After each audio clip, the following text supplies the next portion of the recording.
Hubo un tiempo en el que el mundo era joven. La sangre aún no había tocado la tierra y la muerte no conocía el rostro del hombre. Dos hermanos crecieron bajo el mismo cielo.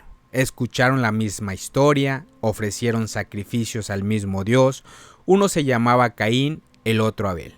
No crecieron en guerra, crecieron en un mundo que todavía aprendía a respirar después del Edén. Y sin embargo allí, en ese mundo casi nuevo, ocurrió el primer asesinato.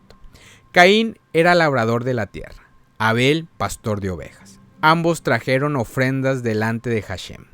Abel ofreció lo mejor, lo primero, lo más preciado. Caín también ofreció, pero su corazón no estaba alineado con su acto. Dios miró con agrado a Abel y su ofrenda, pero no miró igual a Caín, y ahí comenzó todo. No con un golpe, no con un arma, sino con una emoción silenciosa, el resentimiento. Hashem no lo abandonó, al contrario, se acercó a Caín antes de que cometiera el pecado.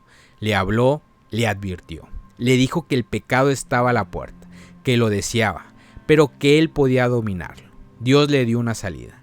Caín tuvo una oportunidad real de detenerse, pero eligió ignorar la voz que le hablaba y escuchar la que ardía dentro de él. El campo fue testigo. Nadie más estaba allí. No hubo testigos humanos. Caín se levantó contra su hermano Abel y lo mató. La tierra, que hasta ese momento solo había recibido semillas, recibió sangre. Y entonces Dios volvió a hablar, no con gritos, no con juicios inmediatos, con una pregunta. ¿Dónde está Abel, tu hermano? La pregunta no era por información. Dios sabía exactamente lo que había ocurrido. Esa pregunta era una invitación a confesar, a asumir, a reconocer. Era la última oportunidad de Caín para decir la verdad. Pero Caín respondió con una frase que atraviesa los siglos y sigue resonando hoy. No sé, ¿acaso soy yo el guardián de mi hermano? En Bereshit capítulo 4 versículo 9, Caín no solo miente, hace algo mucho más profundo. Rechaza la responsabilidad y desplaza la culpa. Su respuesta no es ignorancia, es desafío. No es confusión, es dureza del corazón. Caín está diciendo sin decirlo: si tú eres el guardián, entonces esto no es asunto mío. Esto no es solo una frase defensiva, es una acusación disfrazada. Caín no culpó directamente a Hashem, pero insinúa que si Abel murió fue porque nadie lo cuidó. Es la misma estrategia que ya habíamos visto antes. Cuando Adán fue confrontado, dijo: la mujer que tú me diste. Adán no solo culpó a la mujer, culpó a Dios. La mujer culpó a la serpiente. El pecado nunca quiere cargar con su propio peso. Siempre busca a quién pasarle la culpa. Caín repite el patrón, pero con un agravante. Él había sido advertido. Dios no lo dejó solo con su enojo. Le habló antes del crimen. Le dijo que el pecado podía ser dominado.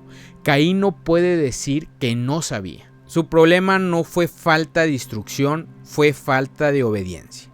Cuando Caín pregunta, ¿acaso soy el guardián?, está negando una verdad fundamental.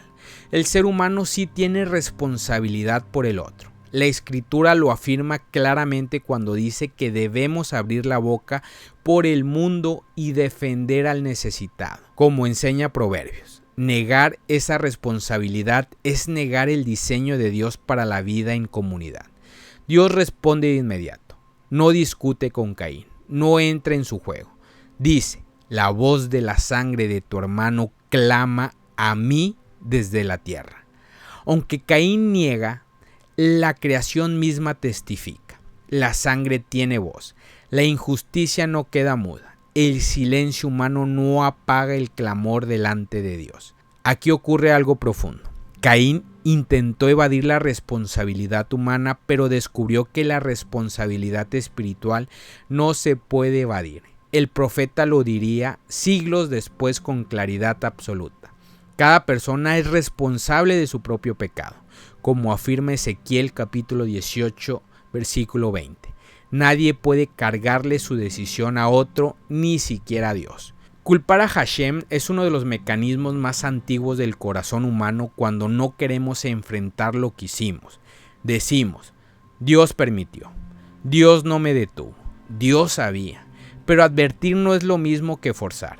Dios habló a Caín, pero no lo convirtió en un robot. Le dio libre albedrío y con él responsabilidad.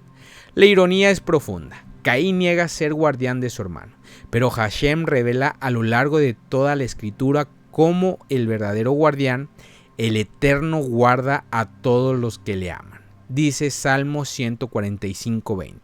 Y ese carácter divino es el que el ser humano está llamado a reflejar, a negar su rol. Caín está diciendo, no quiero parecerme a ti. El Nuevo Testamento lo expresa con una frase que corta como cuchillo. El que sabe hacer lo bueno y no lo hace, comete pecado. Como declara Santiago capítulo 4 versículo 17. Caín sabía, Caín escuchó, Caín entendió y aún así eligió otro camino. La pregunta, ¿dónde está tu hermano?, no se quedó en el campo donde murió Abel. Esa pregunta atraviesa generaciones. Se nos hace cuando ignoramos el dolor ajeno, cuando justificamos nuestra indiferencia, cuando decimos no es mi problema. Cada vez que negamos responsabilidad, repetimos la voz de Caín. Caín no solo mató a Abel, mató algo más peligroso. La idea de que somos responsables uno de otro. Su mayor pecado no fue solo la violencia, sino la negación posterior. Porque el pecado puede ser confrontado, pero la negación endurece el corazón. Dios sigue preguntando hoy, ¿dónde está tu hermano? No porque no sepa la respuesta, sino porque quiere saber si todavía estamos dispuestos a asumirla. La verdadera espiritualidad no consiste en ofrendar, sino en hacernos responsables. Porque delante de Dios no solo se juzga lo que hicimos, sino lo que pudimos haber detenido y no lo hicimos. Shalom.